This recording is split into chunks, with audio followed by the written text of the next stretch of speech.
Good morning. आज acceleration को आगे बढ़ाएंगे। उस दिन वेलोसिटी और एक्सलेशन इस दोनों के बारे में उस दिन बताया था और उससे संबंधित क्वेश्चन आज देंगे। जैसे एक्सलेशन का डिफिनीशन या वेलोसिटी का डिफिनीशन, दोनों डिफिनीशन दिया था और एक्सलेशन का कुछ इंपॉर्टेंट पॉइंट भी बताया था। उसके अंतर्गत जितना भी कुछ पॉइंट्स थे, कुछ फैक्ट्स थे, सारे के सारे फैक्ट्स को मैंने बताया था। और आज जो है ना उसी एक्सलेशन को थोड़ा सा आगे बढ़ाते हैं। उस पर कुछ क्वेश्चंस, कुछ इंपॉर्टेंट क्वेश्चंस हैं, उस क्वेश्चंस को डील करेंगे आज। तो फिर हम आगे बढ़ें, ठीक है। चलिए पहले एक्सलेशन की बात करते हैं एक बार फिर। चलिए एक्सलेशन थोड़ा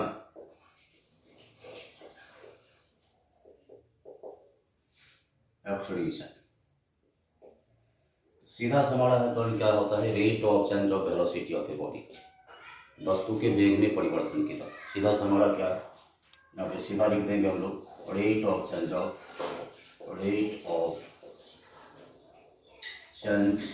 in velocity of a body. किसी वस्तु के वेग में परिवर्तन की दर, वो क्या होता है, हमारा त्वरण होता है। इसको क्या लिखेंगे हम, इसको लिखेंगे किसी वस्तु के वेग में परिवर्तन की दर। जैसा कि मैंने पहले भी बताया, मैंने भी पहले इसको बताया है, इसके पहले भी बताया है कि वेग में परिवर्तन की दर को क्या कहते हैं, वेलोसिटी कहते हैं। एक्सलेशन के स्टार्ट का ए से डिनोट करते हैं। यहाँ पे एक देखना कि अलग अलग, जैसे हम बोल रहे थे एक्सलेशन का एवरेज एक्सलेशन या फिर इंस्टेंटेनियस एक्सलेशन, दोनों की यहाँ पे बात आती है, एवरेज और इंस्टेंटेनियस। यहाँ पे हम एवरेज एक्सलेशन की बात करें, ये हमारा डेल्टा वी बटा डेल्टा टी, क्लियर। इसको हम लोग क्या लिख सकते हैं, इसको लिख सकते हैं V2 माइनस V1 बटा T2 minus T। Average acceleration की बात करें। इंस्टेंटेनियस की जैसे ही बात करेंगे तो क्षणिका, यहाँ पे हमारा dV बटा dt हमारा हो जाएगा, क्लियर है। जाहिर सी बात है, पहले भी मैंने बताया इसको। एक्सलेशन हमारा dV बाई dt। एवरेज कहेंगे तो delta V by delta T होगा, इंस्टेंटेनियस करेंगे तो dV बाई dt, क्योंकि फॉर स्मॉल टाइम काफ़ी छोटा होता है। इसके रिस्पेक्ट में हमारा यहाँ जो होता है ना, ये हमारा डेल्टा टी टेंस टू 0 होता है। बहुत स्मॉल टाइम के लिए हमारे यहाँ पे अलग अलग मान लो कि हमने पढ़ा, वेलोसिटी पढ़ा, एक्सलेशन पढ़ा, एवरेज वेलोसिटी, एवरेज एक्सलेशन, इस सब बात की हमने चर्चा की। तो पहले यहाँ पे एक चीज देख लीजिए, हम एक डाटा बनाते हैं। मान हमने पहले क्या था, हमने बोला कि वेलोसिटी जो होता है displacement, rate of change of displacement, यहाँ पे हमारा क्या होगा ds बटा dt या dx बाय dt, जो भी तुमको कहना है, ds बाई dt बोलो या dx बाई dt बोलो। जो है s हमने क्या माना है, s को डिस्प्लेसमेंट माना है, ds बाई dt, या हम उस समय कहीं लिख सकते हैं dx बाई dt। x हमारा डिस्प्लेसमेंट तो dx बाई dt, और यदि s हमारा डिस्प्लेसमेंट मान लेते हैं तो ds बाई dt। यहाँ से देखिए ds बाई dt मतलब इसका स्लोप हो गया ना, यहाँ पे हमारा st स्लोप हो गया, position displacement time st slope. ये जो st स्लोप होगा, डिस्प्लेसमेंट टाइम ग्राफ का स्लोप होगा, ये क्या देगा हमारा, ये हमको वेलोसिटी देगा। क्लियर सी बात है। यहाँ पे देखना हमने क्या कहा, हमने कहा वेलोसिटी हमारा क्या है ds बाई dt। ds बटा dt जैसे ही करते हैं तो वो हमारा स्लोप बनता है। जैसा कि मैंने पहले ही बताया था, dx बाई dt बोलो, ds बाई dt बोलो, बार बार बोल रहे हैं, डिस्प्लेसमेंट s मानो या x मानो, बात एक ही। तो ds बाई dt इसको स्लोप ही बोलते हैं। तो st स्लोप, पोजिशन ये टाइम, ये हमारा डिस्प्लेसमेंट टाइम ग्राफ का स्लोप होता है, क्या देता है हमारा, ये वेलोसिटी देता है। अब जब हम एक्सलेशन की बात करते हैं तो एक्सलेशन हमारा क्या कहता है, dV बटा dt। अब यहाँ पे ये देखना हमको है कि dV बाई dt स्लोप हुआ हमारा, तो vt स्लोप जो होगा हमारा वेलोसिटी टाइम ग्राफ का जो स्लोप होगा, एक्सलेशन देगा। यहाँ पर हम बोलेंगे vt slope, slope of vt। तो vt स्लोप क्या देगा हमारा, ये एक्सलेशन देगा। स्लोप मतलब क्या होता है, ढाल कहते हैं एक्सलेशन, समझना है पढ़ते। हमने कहा कि ds बाई dt मतलब st स्लोप है, डिस्प्लेसमेंट टाइम ग्राफ का स्लोप है, ये क्या देता है, वेलोसिटी। काफ़ी इंपॉर्टेंट है, बहुत इंपॉर्टेंट पूछा जाता है, याद रखना है। फिर एक्सलेशन हमारा dv dt है, तो vt स्लोप हमारा हो, vt ग्राफ का स्लोप, वेलोसिटी टाइम ग्राफ का स्लोप क्या देता है, एक्सलेशन देता है। अब यहाँ पे सवाल ये उठता है कि acceleration when acceleration increasing constant कब होता है, एक्सलेशन कब इंक्रीज करता है, कब कांस्टेंट होता है। एक छोटा सा ग्राफ इसको बताएंगे, उसे ग्राफ को हम अलग से डील करेंगे। यहाँ पे हम कह रहे हैं कि यदि हम पर एक्सलेशन इंक्रीज कर रहा है, एक्सलेशन डिक्रीज कर रहा है तो इसको कैसे बोलेंगे, हम लिखते हैं इंक्रीजिंग एक्सलेशन। मान लो यहाँ पे लिख रहे हैं इंक्रीजिंग एक्सलेशन, बढ़ता हुआ त्वरण, इंक्रीजिंग एक्सलेशन, इसको क्या लिखते हैं, बढ़ता हुआ त्वरण, बढ़ता हुआ त्वरण। अब जब बढ़ता हुआ त्वरण की बात करेंगे, देखिएगा यहाँ पे हमारा जो ग्राफ बन रहा है, देखो यहाँ पे इस टाइप का यदि ग्राफ हम बोलते हैं, थोड़ा सा ये हम ग्राफ ऐसा बना रहे हैं, मानो मैं ये हमारा ग्राफ हो रहा है, ये VT ग्राफ हमारा है, वेलोसिटी टाइम ग्राफ का स्लोप क्या देता है, वेलोसिटी टाइम ग्राफ का स्लोप एक्सलेशन देता है। इंक्रीजिंग एक्सलेशन तुम बोलोगे किस तरह, कैसे इंक्रीज कर रहा है, कैसे समझा, जैसे जैसे स्लोप बढ़ेगा एक्सलेशन देगा। मान लो ये है जहाँ पे हमको निकालना, हम पहले बताया यहाँ पे टेंजेंट ड्रा करते हैं, यहाँ पे क्या करते हैं हम लोग, यहाँ पे टेंजेंट ड्रा करते हैं, टेंजेंट ड्रा कर दिया। फिर यहाँ पे मान लो हमारा है, यहाँ पे एक्सलेशन, यहाँ पे भी टेंजेंट ड्रा करते हैं, क्या देगा, ये एंगल बढ़ता जा रहा है, एंगल बढ़ेगा तो स्लोप बढ़ेगा, more the angle more the slope, ज़्यादा स्लोप ज़्यादा एक्सलेशन, समझना है। यहाँ स्लोप ज़्यादा होगा एक्सलेशन ज़्यादा होगा, स्लोप जैसे ज़्यादा होगा तो एंगल ज़्यादा हो जाएगा, छोटा होगा एंगल थोड़ा छोटा, और नीचे जाएगा तो एंगल बढ़ेगा, और नीचे जाएगा एंगल कम हो जाएगा। जैसे जैसे बढ़ेगा एंगल ये बढ़ता जाएगा, फिर बढ़ेगा एंगल बढ़ता जाएगा, स्लोप बढ़ेगा एंगल बढ़ेगा। हम क्या देख रहे हैं, एंगल बढ़ रहा है ना, एंगल बढ़ रहा है, इसको क्या बोलेंगे, एक्सलेशन इंक्रीज कर रहा है। पूछेगा क्वेश्चन तुमको कि निम्नलिखित में से किस वेलोसिटी टाइम ग्राफ में इंक्रीजिंग एक्सलेशन दिखाता है, कौन सा वेलोसिटी टाइम ग्राफ बढ़ते हुए त्वरण को दिखाता है। Which of the following velocity time graph gives the increasing acceleration? तो बढ़ता हुआ त्वरण का यही ग्राफ हमारा है। यदि हम कांस्टेंट एक्सलेशन की बात करते हैं, यहाँ पे ध्यान देना, हम कांस्टेंट नियत त्वरण की बात करते हैं, कांस्टेंट एक्सलेशन, ये हम नियत त्वरण की बात करते हैं। नियत त्वरण में हमारा क्या होना चाहिए, हमारा स्लोप भी कांस्टेंट होना चाहिए। नियत त्वरण जब होगा हमारा, तो देखिए इसका जो ग्राफ हमारा बन रहा है, ये हमारा वेलोसिटी है, ये हमारा टाइम ग्राफ है, तो हमारा नियत का ये बनेगा वेलोसिटी टाइम ग्राफ जो कांस्टेंट एक्सलेशन का बनेगा, ये हमारा इंक्रीजिंग एक्सलेशन का था।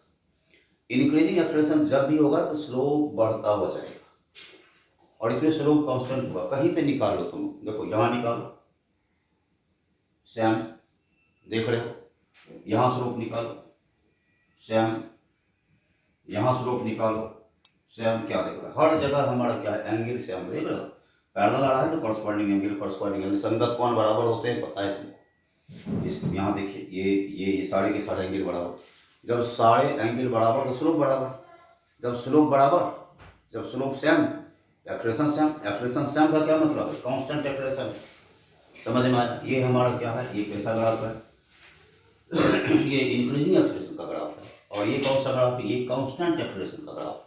क्यों कि स्लोप हर हमेशा कांस्टेंट रह रहा है, इसमें स्लोप बार बार बढ़ता चला जा रहा है, जैसे जैसे आगे बढ़ेगा स्लोप ऐसा था, थोड़ा ऊपर गया एंगल बढ़ा, फिर ऊपर गया एंगल बढ़ा, फिर ऊपर गया एंगल बढ़ा, जैसे जैसे एंगल बढ़ेगा स्लोप बढ़ता चला जाएगा, स्लोप बढ़ेगा एक्सलेशन बढ़ता चला जाएगा।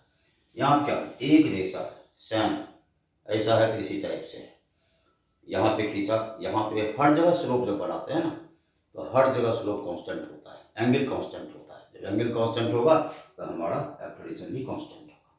पॉज करके देखो इसको, उदाहरण करिए।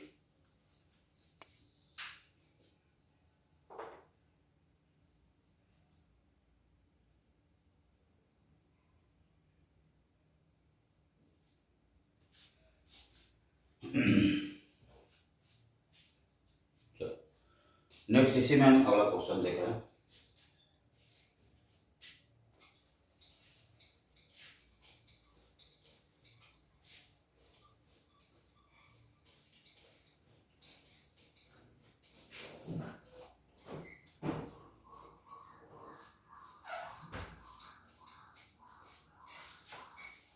नेक्स्ट देखना है इसे अगला क्वेश्चन,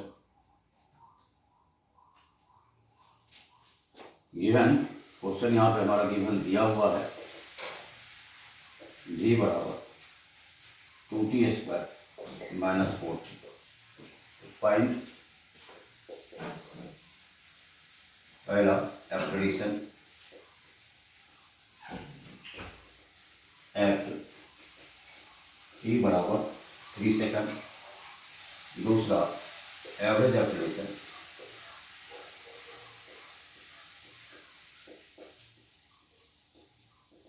फ्रॉम 0 to 3 सेकंड। अब समझना यहाँ पे किस टाइप का हमारे पास क्वेश्चन है। हमारा दिया गया है कि v बराबर 2t² माइनस 4t, जहाँ v हमारा वेलोसिटी है, t टाइम है। यहाँ पर एक्सलेरेशन त्वरण जो निकालना है t बराबर कितना के लिए, 3 सेकंड के लिए, और एवरेज औसत त्वरण निकालना है 0 से 3 सेकंड के। फिर समझना v क्या दिया हुआ है, v हमारा दिया हुआ है 2t² माइनस 4t। इसका एक्सलेरेशन निकालना है 3 सेकंड के लिए, फिर एवरेज एक्सलेरेशन निकालना है हमारा 0 से 3 सेकंड के लिए। यहाँ पे चलो v हमारा क्या है, 2t² minus 4t। Simple acceleration निकालेंगे तो क्या होगा हमारा dv बटा dt होगा। क्या करोगे, ये 4t माइनस 4 शायद पता होगा तुमको, डिफ्रेंशिएशन कर दिया, डिफ्रेंशिएट किया पता है। तो हमारा एक्सलेरेशन कितना पे आता है, पहले 3 सेकंड के फर्स्ट हम बता रहे हैं। तो ए जो है हमारा t बराबर किसके लिए, 3 सेकंड के लिए। निकालो 4 × 3 माइनस 4, यहाँ t का वैल्यू 3 रख दिया, ये कितना हो जाएगा 8 मीटर पर सेकंड स्क्वायर हमारा एक्सलेरेशन हो गया, 8 मीटर पर सेकंड। समझ में आया, सीधा क्या करें एक्सलेरेशन सीधा इंस्टेंटेनियस हमारा है 3 बराबर सेकंड, एग्जैक्ट 3 सेकंड के लिए पूछ रहा है। एवरेज पूछ रहा है तो दूसरा हमारा एवरेज एक्सलेरेशन तुमको पता है, बताए हुए हैं एवरेज एक्सलेरेशन।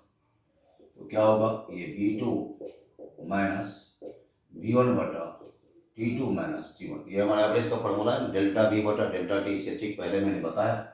v2 हमारा किसके लिए निकालो, ये इसके लिए करो, 3 के लिए देखो यहाँ पे 3 3 9 × 2 18 और माइनस 12 6 हो गया। देख लो यहाँ, ये समझ रहे हो ना।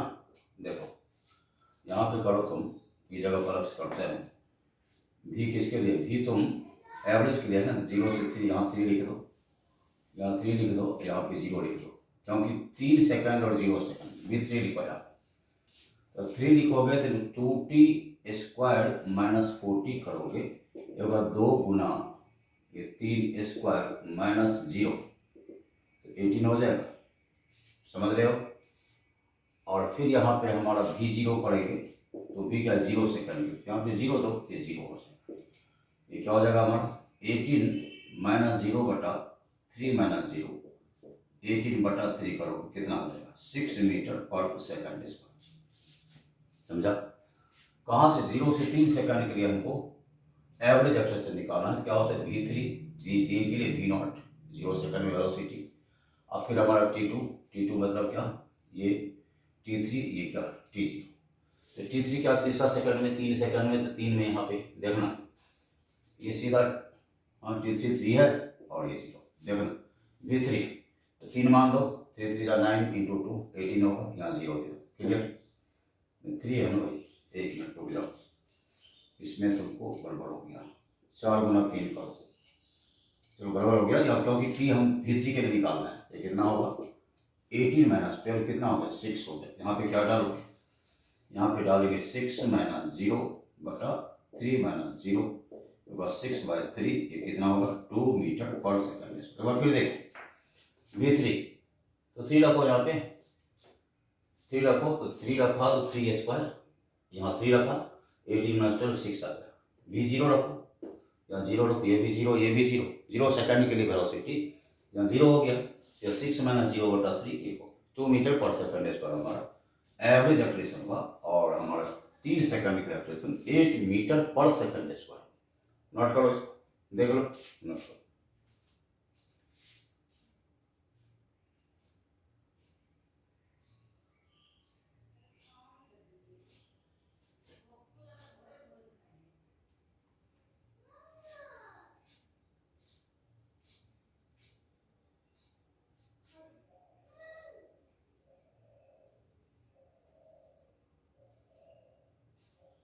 हो गया, मिटा दें इसको, आगे बढ़ो।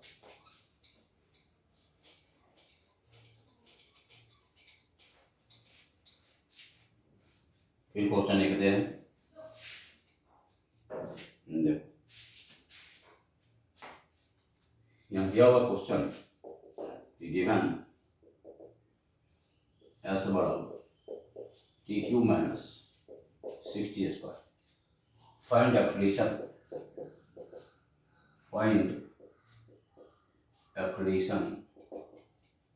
when body be at rest।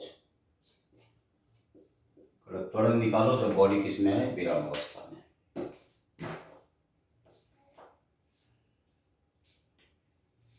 देखिए यहाँ लिखते हैं कि त्वरण ज्ञात करो,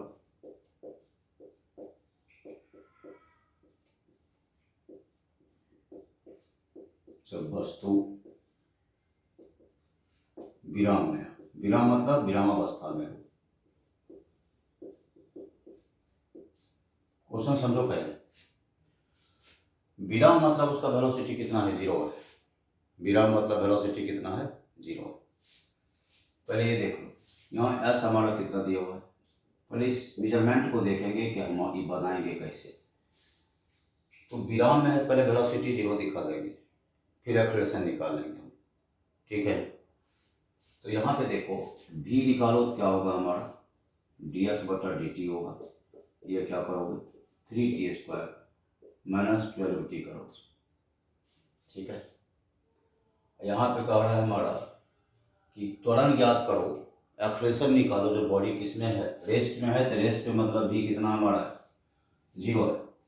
तो देखिए एक्सेलरेशन तो निकालना है ना, तो पहले एक्सेलरेशन यहाँ पे लिख दीजिए। एक्सेलरेशन हमारा क्या हो सकता है, एक्सेलरेशन क्या होगा हमारा, एक्सेलरेशन हमारा dv/dt, ये क्या होगा 60 माइनस 12 हो जाएगा, 60 माइनस 12।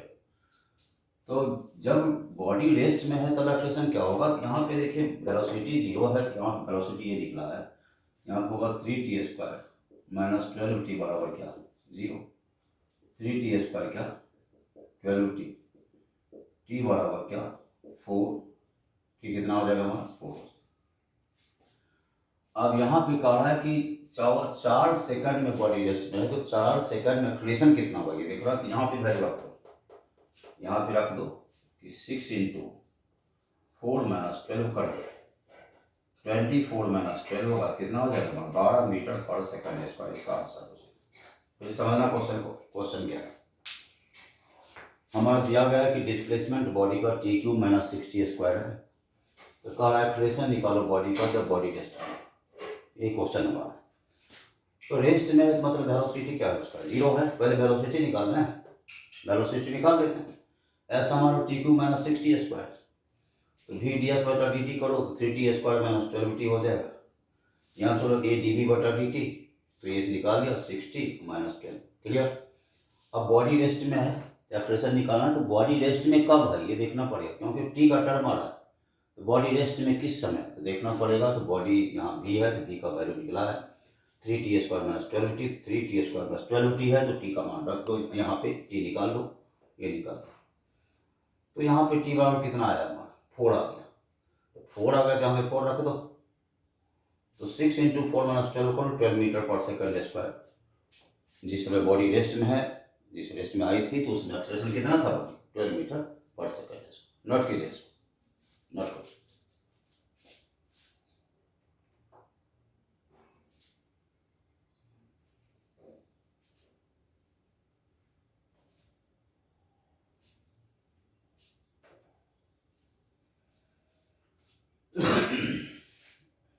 हो गया ये। एक और यहाँ पे थोड़ा सा ध्यान देना, इसमें 2 सवाल उठ सकता है।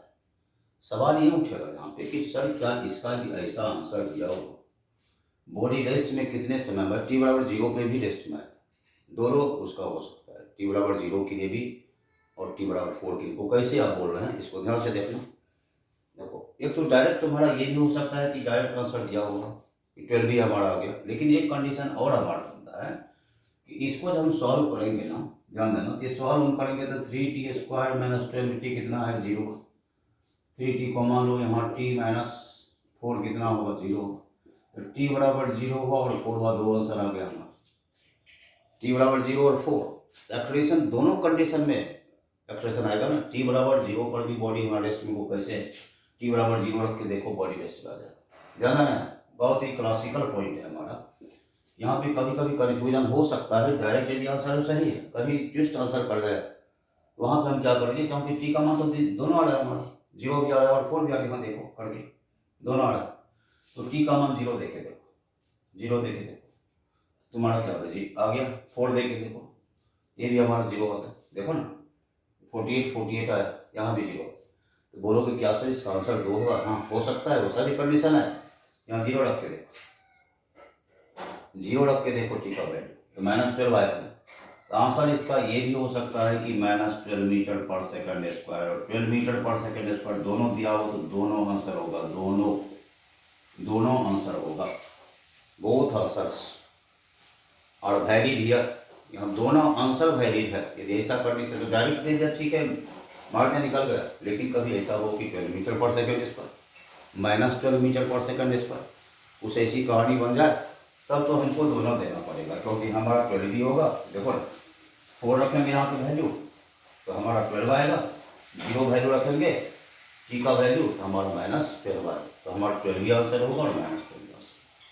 समझ में आया? एक बार फिर समझो, एक्स दिया गया, डिस्प्लेसमेंट दिया गया, एक्सप्रेशन का हो रहा है कि जब बॉडी रेस्ट में हो बॉडी का एक्सप्रेशन निकालो, तो बॉडी रेस्ट में भी 0, पहले इससे तो भी निकाल रहा है, तो भी निकालो। यहाँ पे डी एस बटा डी टी होता है, 3t² - 12t हो, भी हमारा क्या है भी 0 है, तो यहाँ पे देखो भी 0, तो टी का मान यहाँ भी 0, तो टी का मान 2 निकला, 0 और 4। अब यहाँ पर एक्सप्रेशन को निकालो, एक्सप्रेशन नंबर dv/dt होता है, ये क्या होगा 60 - 12 होगा। तो यहाँ टी का मान तुम रखो, दोनों रखो, एक ये मान रखो, ये -12 है, ये मान रखो, तो 12 आएगा। तो 2 कंडीशन हमारा बन रहा है, आंसर 2 बन रहा है, हमारा -12 भी बन रहा है और हमारा 12 भी बन रहा है, तो दोनों आंसर वैलिड है। यदि ऑप्शन में दोनों आंसर हो, हमको दोनों देना पड़ेगा, ठीक है ना? इसको नोट कीजिए, इंपॉर्टेंट बन जाता है, ढंग से कंसेप्चुअल क्वेश्चन बन जाता है, कंसेप्चुअल बन जाता है। चलो देखो लिखो,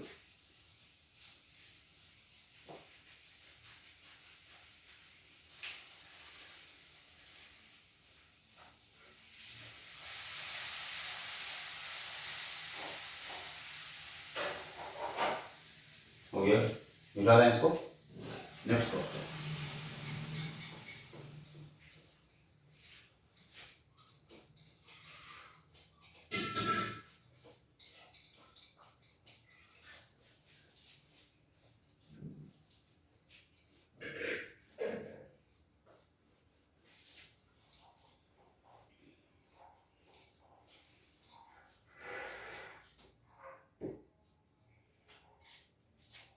क्वेश्चन है गिवन दिया हुआ है एस बराबर 3ti + 40j, find velocity at t बराबर 1 सेकेंड, पहला। दूसरा स्पीड एट t बराबर 2 सेकेंड। तीसरा वेलोसिटी t बराबर 1 सेकेंड, स्पीड एट t बराबर 2 सेकेंड। 2 चीज़ आप एक्सप्रेशन निकालो, एक्सप्रेशन त्वरण एट t बराबर 3 सेकेंड। अब देखो एक नहीं, हमारा 3 क्वेश्चन, समझना इसको। डिस्प्लेसमेंट ये हमारा क्या है, ये डिस्प्लेसमेंट दिया हुआ है, विस्थापन दिया हुआ है, डिस्प्लेसमेंट ये विस्थापन हमारा 3ti + 40j। यहाँ पे हमको कह रहा है कि वेग निकालो, वेलोसिटी t बराबर 1 सेकंड की निकालो, स्पीड t बराबर 2 सेकंड के लिए निकालो, फिर एक्सलेरेशन हमारा t बराबर 3 सेकंड के लिए निकालो। इसके लिए सबसे पहले क्या करेंगे, हम यहाँ पे डिस्प्लेसमेंट लिख देते हैं, यहाँ पे 3ti + 4tj कर देते हैं। वेलोसिटी निकालो, क्या लिखोगे ds/dt, क्लियर सी बात है। ये हमारा कितना हो जाएगा, ये होगा 3i + 4j, क्योंकि t हमारा डिफ्रेंशिएशन में समाप्त हो जाएगा। अब ये हमारा वेलोसिटी आ गया, लेकिन t से इंडिपेंडेंट है, t पे निर्भर नहीं कर रहा है, हमारा वेलोसिटी इतना ही आ जाए। या t पे डिपेंड कर रहा है, t है ही नहीं, इंडिपेंडेंट ऑफ t, t से स्वतंत्र है, कोई मतलब नहीं है तो हमारा ये गिरा जाएगा। क्लियर। स्पीड का टी बराबर 2 सेकंड के लिए देखिए ये हमारा वेलोसिटी निकल गई। स्पीड क्या होता है? Magnitude of velocity. स्पीड क्या होता है? स्पीड हमारा वेलोसिटी का वैल्यू मैग्नीट्यूड। स्पीड लिखे यहाँ पे स्पीड हमारा क्या होगा? मैग्नीट्यूड ऑफ वेलोसिटी निकाल लेंगे। ये ऐसा कर दो, यहाँ पे 3 स्क्वायर प्लस 4 स्क्वायर, यहाँ क्या होगा 3 स्क्वायर होगा, यहाँ पे क्या होगा ये हमारा 4 स्क्वायर होगा। यहाँ पे क्या लिखोगे √9 प्लस 16 लिखोगे, ये हमारा कितना हो जाएगा? ये √25 हो जाएगा। तुम्हारा आंसर कितना आ गया? हमारा आंसर 5 मीटर पर सेकेंड आ गया। किसका? स्पीड का। क्लियर है? ये तुमको दिखा रहेगा कि एस मीटर में है, टी सेकंड में। एस किसमें हमारा एस मीटर में है, फिर टी किस में है, ये सब दिया रहेगा क्वेश्चन में तुमको, तब हम उसी आधार पर यूनिट देते हैं। समझा? इसका वेलोसिटी निकालेंगे, इसका निकालेंगे, डिफ्रेंशिएशन करेंगे तो 3i + 4j होगा। फिर यहाँ स्पीड देखिए तो वेलोसिटी का मैग्नीट्यूड, इसका मैग्नीट्यूड AXi/Ayj पता है, ax² + ay² निकाले 3 स्क्वायर प्लस 4 स्क्वायर 5 मीटर पर सेकंड। एक्सलेशन की बात करो, तीसरी बात करो, वेलोसिटी कितना है तुम्हारा 3i + 4j। एक्सलेशन निकालो, क्या होता है हमारा? ये होता है dv/dt।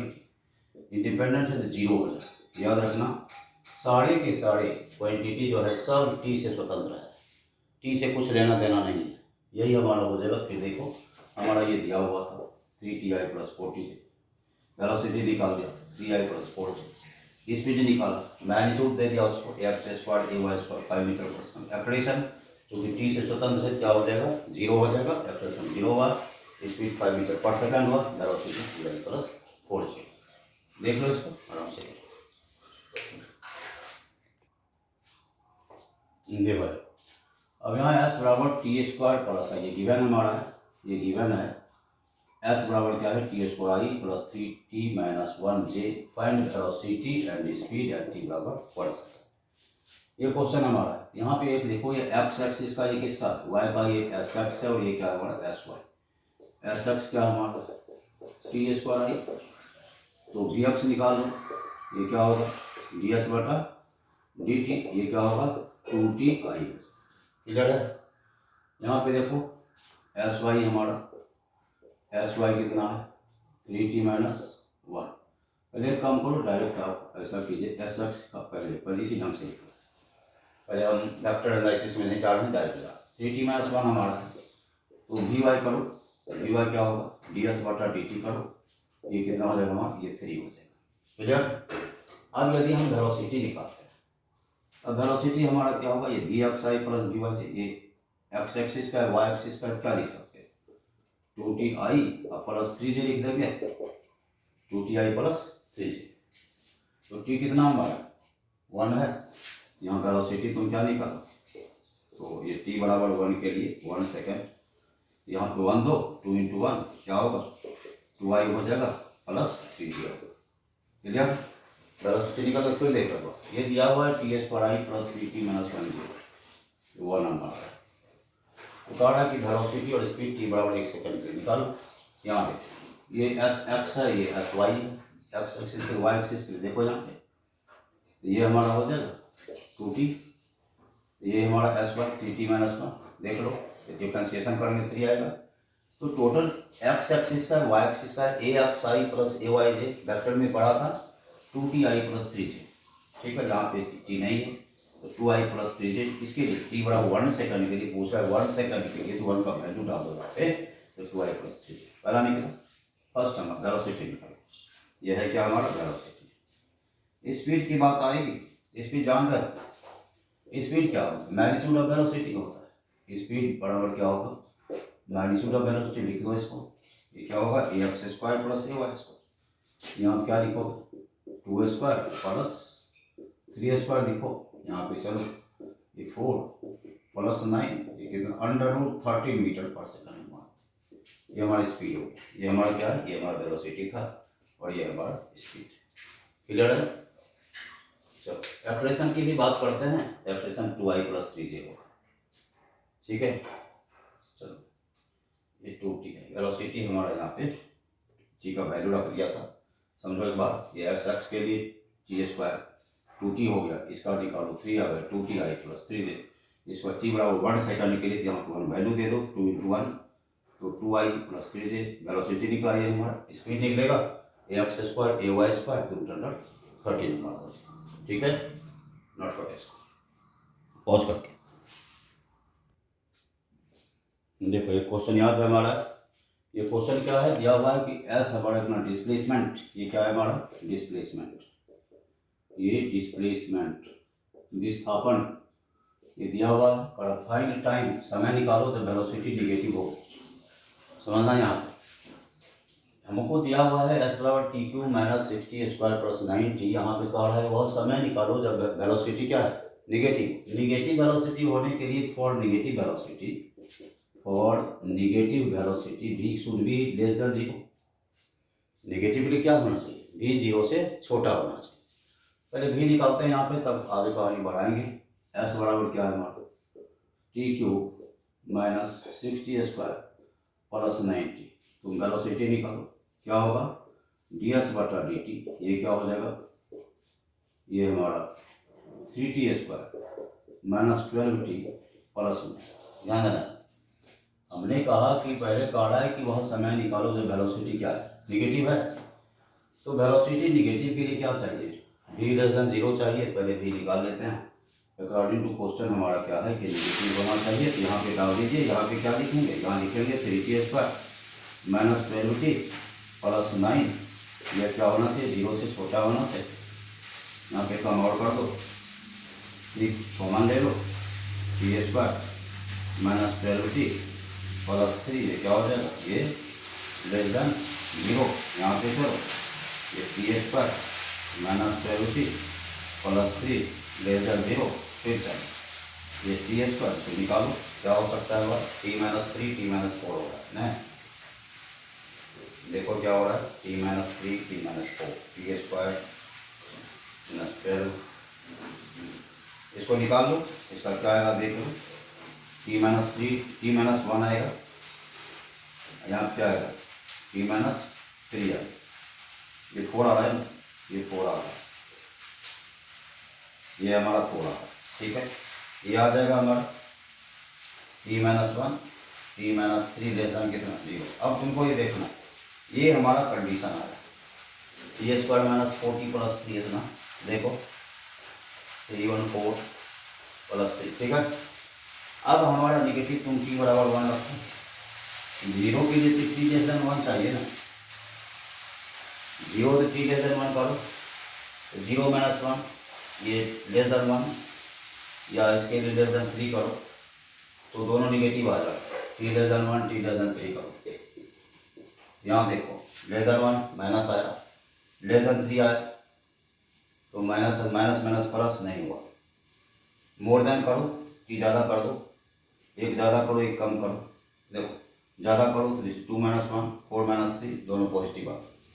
यदि हमारा t का मान 1 से छोटा होगा, देखो दो आंसर आ रहा है, t लेस देन 1 आ रहा है, t लेस देन 3 आ रहा है, लेस देन 1 आ रहा है, लेस देन 3 आ रहा है। जब लेस देन 1 होगा, समझना इसको, t 1 से छोटा होगा मतलब 0, 0 माइनस 1 माइनस 1, 3 से छोटा 2 कुछ भी, 2 माइनस 3 वो भी माइनस, माइनस माइनस प्लस होता है तो ये होगा नहीं होगा, नहीं होगा।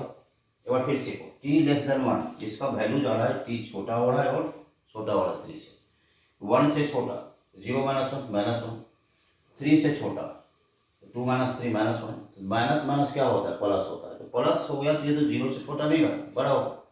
अब यहाँ कंडीशन आता है कि यदि 1